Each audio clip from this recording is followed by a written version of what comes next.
Hi there, welcome back to Busch History. This is a continuation of the discussion on the North, the South, and slavery. This is topic 8, and this is the second presentation, so this will be topic 8, number 2. Once again, you can view all of the materials that go along with each of these lectures on www.buschhistory.net/YouTube. And these folders are updated weekly. The goal is to do an entire American history course on YouTube for the whole entire year. Obviously, there'll be some incidentals left out because the discussion part is missing. Without a doubt, I have had some emails with specific questions. You can certainly email me. Go through my website. Once again, buschhistory.net, and there's an email tag right on it, or it's buschhistory@gmail.com if you want to email me any specific questions, or if you have any comments. It's always nice to hear them.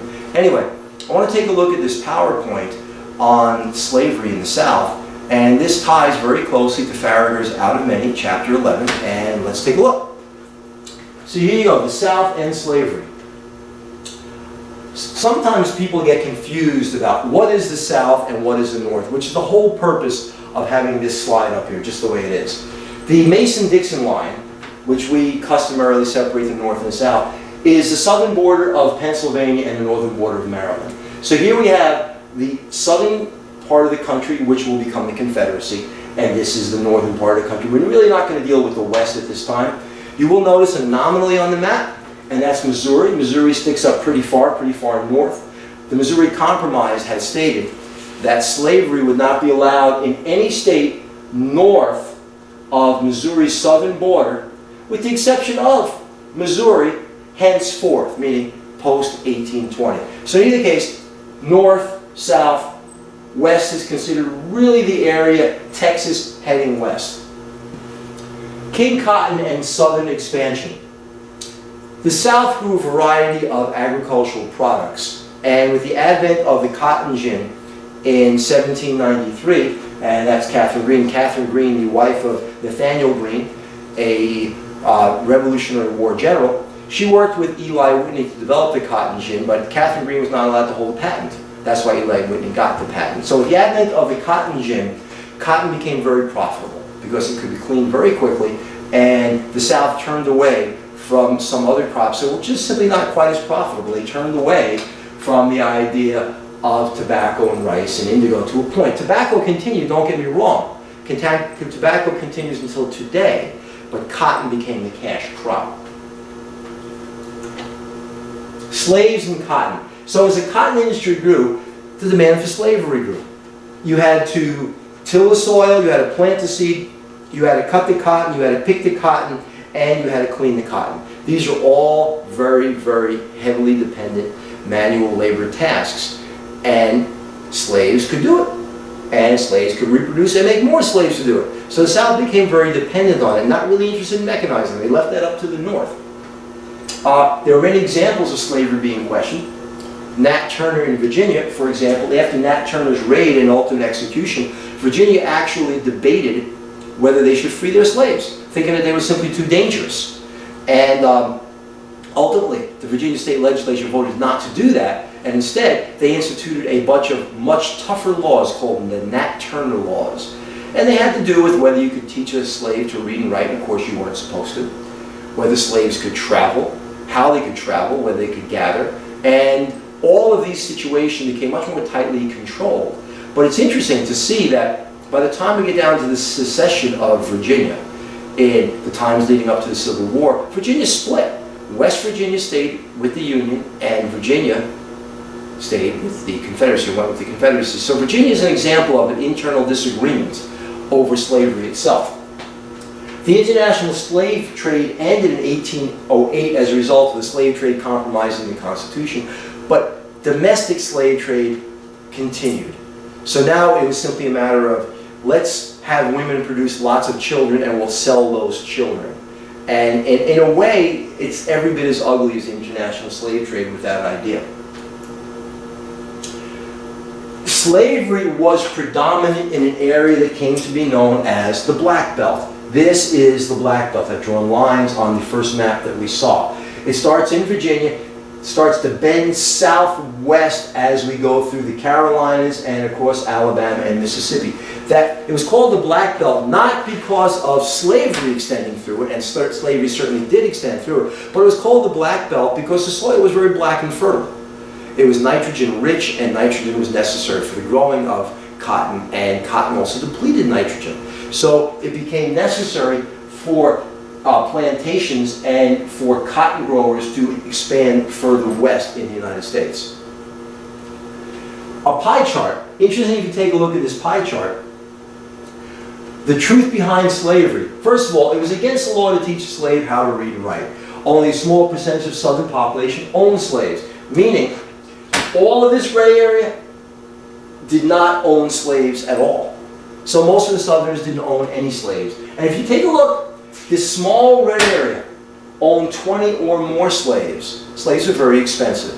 So while slavery dominated Southern agriculture, and while slavery dominated the cotton trade, and slavery did not really dominate Southern life in that respect. We tend to think it did, but 64% of the people in the South didn't own a slave. So yes, they saw slaves. They maybe had neighbors who had slaves. But you could go miles and miles and miles and not see a slave because they were expensive. Did that 64% want to own slaves? That's probably an individual thing. The slaves were a status symbol, and they certainly helped on the farm, or they helped on the larger plantations, but they were very costly. Slaves were allowed to have a part-time job. They could actually work and earn money, and in some cases buy their freedom as a result of it. And then what would happen is one slave would buy his or her freedom and then continue to work and maybe buy the rest of their family's freedom. Didn't happen a lot, but it could occur, is the point. The fact is, most slaves remained slaves from birth until death, and a lot of them were born on plantations. House servants, sometimes called house Negroes, or there were certainly less flattering terms than that. They often heard a lot more information about what was going on the plantations, and they also were conduits of information in terms of various uprisings. On the plantation, there was the master's home, there was the overseer's home. The overseer was basically the manager of the slaves, and then there were slave quarters. Slave quarters were generally a series of single-room homes made out of wood or stone, block stone, and slaves lived in these small communities, and they developed their own little cultural infrastructures. Some of those cultural infrastructures were based heavily on the Bible, in terms of relationships and in terms of behavior, and some of them were based on traits and traditions brought over from Africa. But unique cultures developed amongst the slaves because of their close quarters and because they lived separate from their white masters and the white overseers. In some cases, while state governments didn't allow slaves to marry, the masters encouraged slaves to marry for two reasons. One, you can probably guess.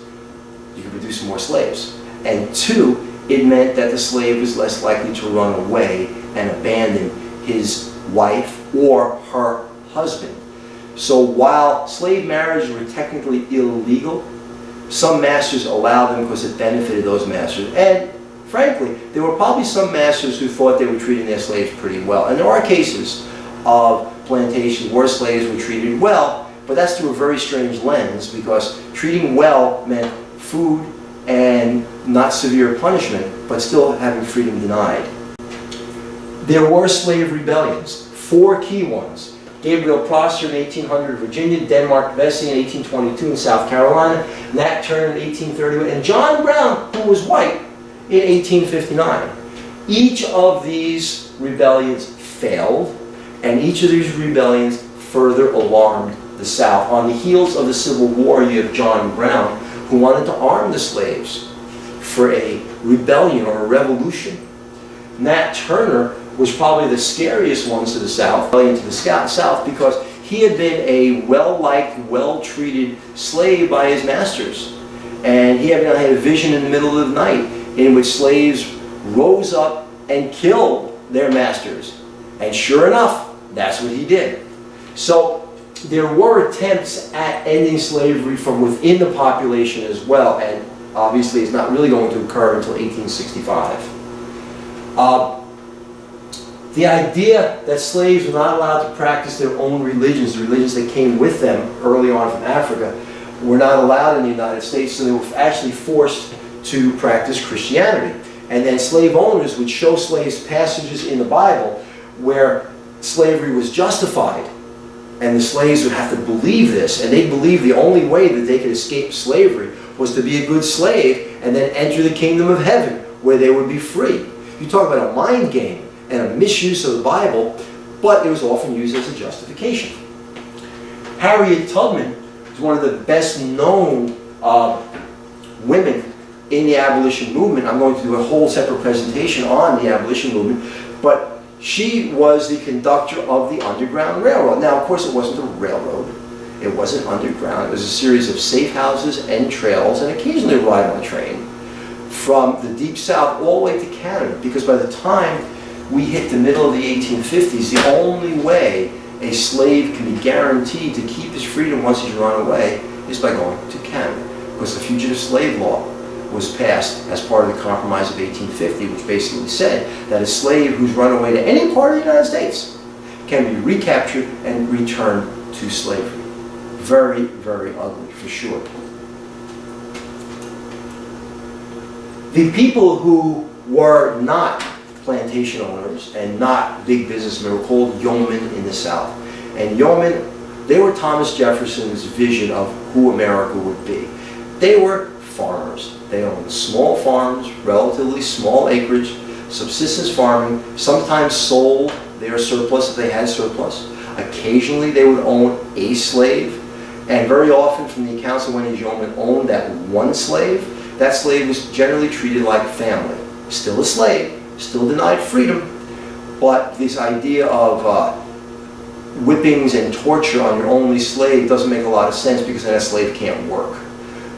Most of the brutal treatment of slaves was done on plantations where there were many slaves, and that brutal treatment was often done by the overseer and not the master. The master wanted to keep his hands free of all of this, and the overseer would do those brutal beatings, because if you in some way incapacitated that slave for a while because he was beaten so badly, there were other slaves to take up the work. That yeoman who might have the one slave didn't do that. He couldn't do that because he would lose a worker on his plantation. A little further here, at least 60% of the population owned their own land in the South, and 30 to 50% of the white people were landless. Now think about that. If 60% of the population owned their own land, and 30 to 50% of the white people were landless, that means that blacks must have owned land as well. Which is another thing we don't often think about in the South, that there are black landowners. If they could be black slave owners, well, where are those slaves working? They have to be working on land owned by free blacks. Planters. Planters are really the Southern elite. They are the Southern aristocracy. They are the ones who control the cotton industry, and they own plantations. They are the 2% that owns most of the slaves.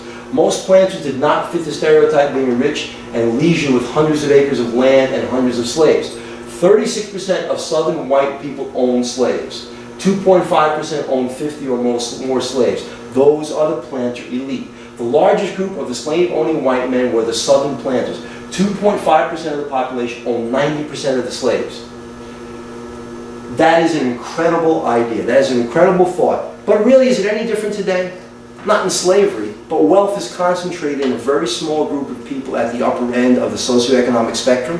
Well, the same thing is true in the South. The planter elite looked at their plantations almost as manors or as kingdoms. They borrowed a lot of their lifestyle traits and ideas from the British aristocracy on these huge, huge mansions with large tracts of land and many workers, except in this case, the workers were slaves. There were people who argued for slavery. They argued that Northerners treated their factory workers worse than Southerners treated their slaves. And there's probably an argument to be had there.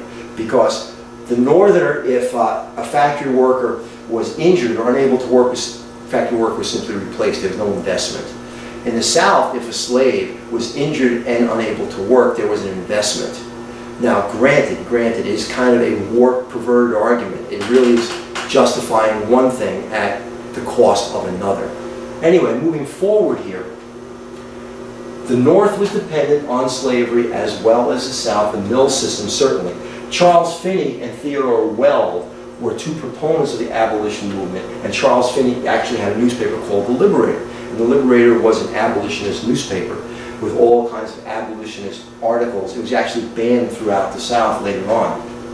The Southerners claimed that if they turned their slaves free, they wouldn't be able to survive for themselves, and they were actually doing their slaves a favor by keeping them slaves, thereby providing for them. It really is a very interesting argument. So in conclusion, the traditional view of the antebellum South really isn't true. Antebellum, by the way, simply means pre-war. We tend to associate it with only the South, but it simply means pre-war. The reality of it is, it's much more complicated. That, yes, slavery dominated the plantation system in the South. Yes, cotton dominated the economy of the South. But that wealth was concentrated in the hands of a relatively few people, a small amount of the population. And that Southern cotton industry was supported by the Northern consumption of the cotton, and that Southern industry was supported by Northern bankers investing in the plantation system. So slavery was supported by the South and the North. Yes, there was a strong abolition movement in the North, and there was a strong abolition movement in the South as well. And we will deal with that on another day when I take a look at all the reform movements. So that's it for now for Busch History. Once again, take a look at www.buschhistory.net/YouTube, and in that folder you will find this PowerPoint presentation and other notes relating to it.